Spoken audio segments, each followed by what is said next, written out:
Hi my friend, in this video we're going to be making retro tech house bass, synths, and vocals inspired by Chris Lorenzo's song, California Dreamin'. And we're going to find out if we can do this in under 2 hours using the 80-20 rule of tech house music production. What you're listening to right now is the song we'll be working on.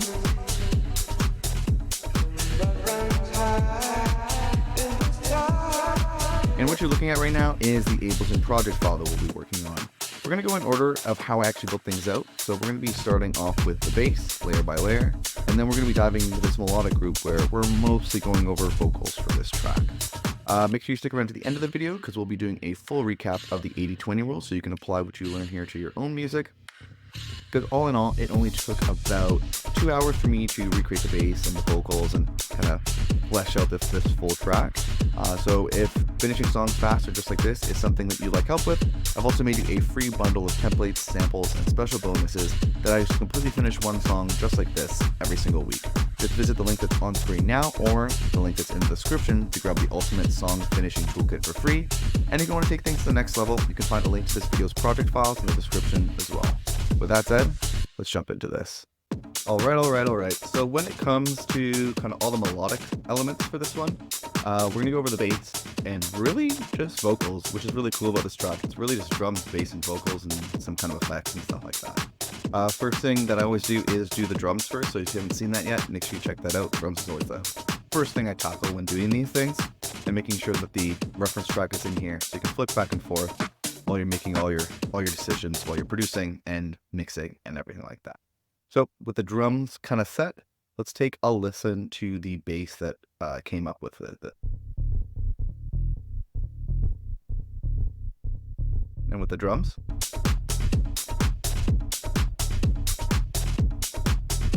And so the way that I went about this is I took a slice of the tune right here. If we listen to it. Right there, and just cut it. And then what I did is actually I dragged it into an empty MIDI clip, just like this, and then said convert to melody. And this kind of gives you like a first rough understanding of what like some of the notes are. It's never perfect, but it is a really nice shortcut that I like to do. And then from there, it was just about moving the notes a bit to kind of more accurately represent what that bass is playing in the actual tune, and then adjusting it to sound a little bit more unique so I can change it into my own tune. So let's have a listen to it.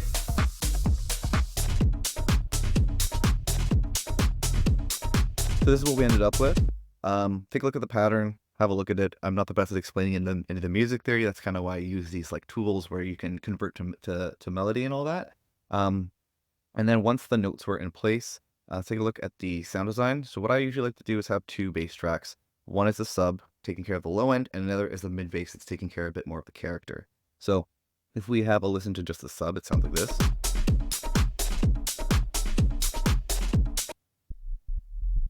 Very low, just kind of taking up some of the bottom. And what I have here is this B sub rack that I made. It's just Ableton operator doing sine waves, because sine wave is like the most basic, lowest possible kind of perfect for low end basically. And what I have is we're running into a bit of one knob side chain over here. So it's kind of giving that pumping effect. If I open this up, it's just all part of the rack, and it's a right here. It's just an Ableton shaper device going to quarter notes. Quarter notes is the note that the kick drum is playing, and then it's just ducking the gain. That way you don't have to do any weird like compression, mapping, and routing and all that stuff to get the side chain. It just can be done with one knob, which I really like. And then other than that, just removing some of the high end too. So there's one of these, an auto filter here, and I'm just rolling off a bunch of the high. So it's really just trying to isolate almost just the low end. Then what I do is I added in this mid bass layer. So when we add that together, actually if I solo it. And so for this, in terms of the MIDI, you'll notice there's no MIDI here. Instead of typing or like having the MIDI on this track, if you go here, you switch from all ins will pay attention to the MIDI that's on the track, but you can also have it so the MIDI from another track's coming in. So I set it to subs.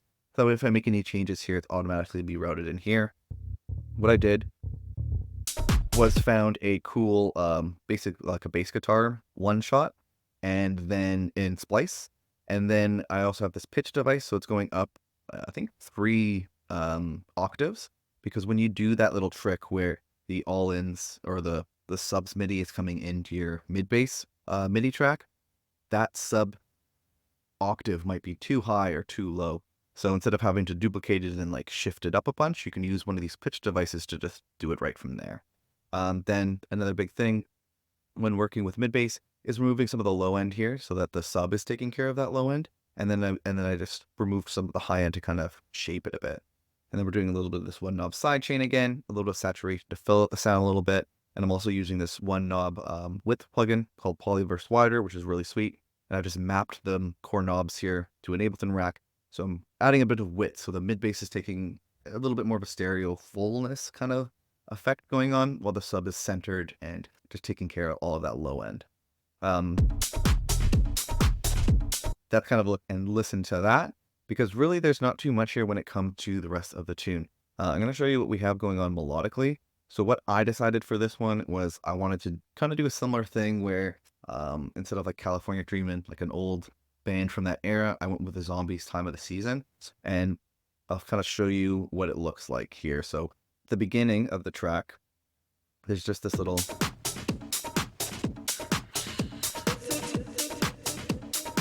very similar if you listen to the original track. So just snatching a bit of it. And then there's also this cool bit in like this wasn't so much in the reference track as much, but the Time of the Season has that cool like bit. So I added that in here as well. Alone it sounds like this.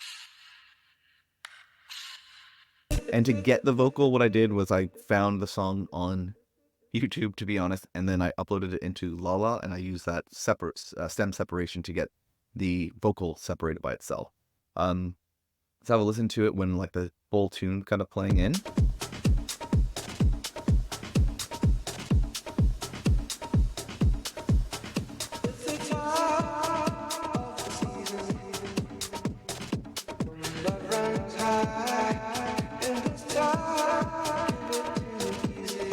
So the main thing here is you can see I kind of cut it up a little bit, trying to, some of like that ooh ah stuff was coming in the vocal track, so I was trying to remove that. Main thing is just to kind of get the timing nicely, so you can see there's some warp markers here, making sure that the timing is good. Other than that, there's not much really to like the melodic stuff here. Some stuff of the processing that I did do to this vocal to kind of give it a little bit more of that vintagey sound that you can kind of hear in the reference. Let's have a listen to it. Distorted, kind of like reverbed a little bit, sounding vintage and interesting. They'll kind of take you through how I went about that. Main thing here is this RC20, so it's adding some like vinyl crackle, a little like distortion, a bit of this like kind of like tape sound. One of the biggest things that I've been loving for this is there's this space echo device I found in Ableton, and that's giving it this like really vintagey, echoey, reverby kind of delay sound. So if you have listen. That echoey, cool, vintagey sound is coming from this space echo, and then the standard channel strip that I have on all my tracks. So removing some of the lows with making room for the kick and the sub and all that to really take care of the low end. A little bit of one knob sidechain, so the vocal's pumping a little bit, making room for the kick, but also kind of giving it that dance vibe. A little saturation to bring out the sound a bit more, fill it out, and then also give it a bit of grit, that kind of vintagey texture. And then I'm using this one knob width plugin again, but using the mono feature to kind of just center everything in. Other than that, the main thing is to like flick back and forth.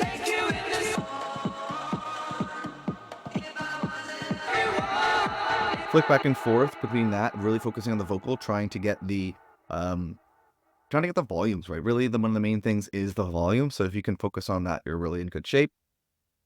Other than that, there was just a bunch of these little effects.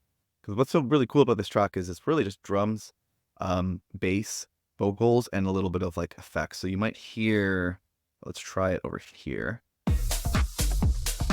Feel like, so for that, just found a bunch of different rises, like this one here. Why are we not hearing that? Oh, I had to turn it on. Here we go. So it's just like a down. It was a white noise riser that I reversed, so you can hear these kind of like sounds.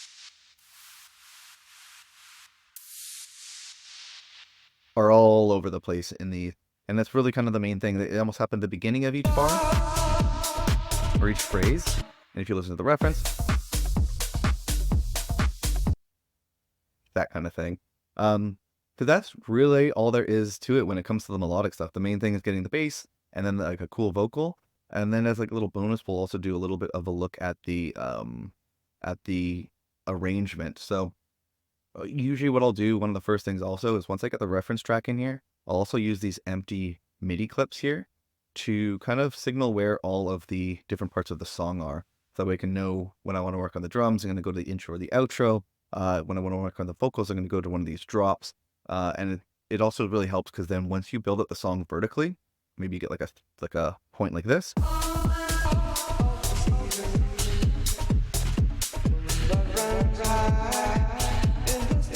You can then very easily stretch out that vertical arrangement into a horizontal arrangement by just following the cues here.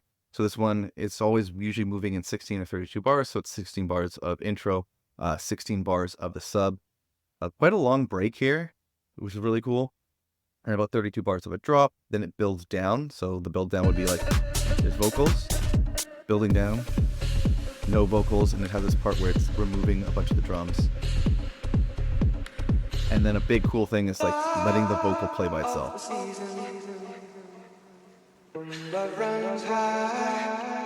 Into another big drop. Goes on a little bit longer. A little pause.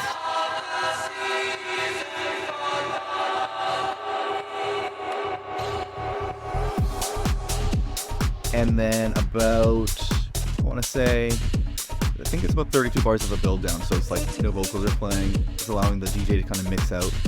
And then there's also there's the drum outro at the end there. So if you want to take a look at the project file, definitely recommend you do so. You can have a closer look at the arrangement here as well as all the little details. But again, main takeaway of this one, which is so cool, one of the reasons I want to do this one is like that cool vintage vocal with like just drums and bass and just a little bit of like effects. Super, super cool.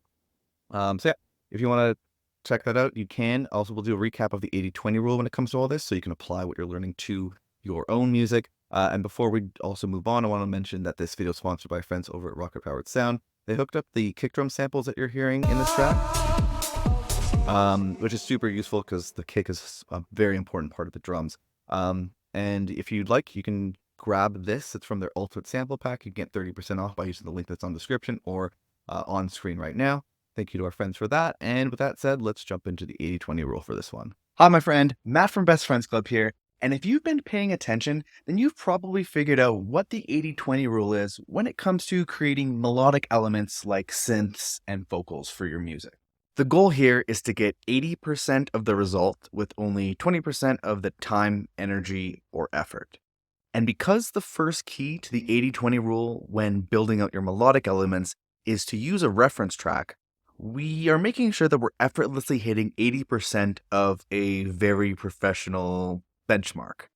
In particular, we use that reference track to focus on playing in the right key, following a similar rhythm, and selecting the right sounds.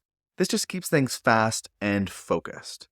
The second key is to mix as you go in an extremely streamlined way by only focusing on the volume of our sounds compared to the reference track, as well as using a simple repeatable channel strip for each track that we add to our songs. The third and final key is that you don't want to reinvent the wheel each and every time, so you should start a practice of repurposing your old project files by adding old project files, racks, and groups to your collections area in Ableton. By creating a suite of powerful templates, Ableton racks, and one knob effects that you've personalized and curated over time, you'll be able to get a higher quality result faster. If you'd like to get a head start by downloading all the racks, templates, and all the files that you've seen me use in the Ableton project file for this video, or if you'd just like to take a closer look at any of the techniques or tracks you saw me work on in this video at your own pace, you can find a link to this video's project files on screen now and at the second link that's in the YouTube description.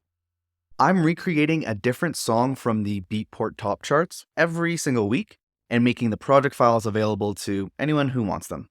You'll also get access to a private Discord where you can ask me and the community questions, as well as share tracks for feedback. If you or your music are not quite ready for a shot in the arm like that, I've also made you a completely free bundle of templates, samples, and special bonuses that have helped me figure out how to completely finish one new song each and every single week.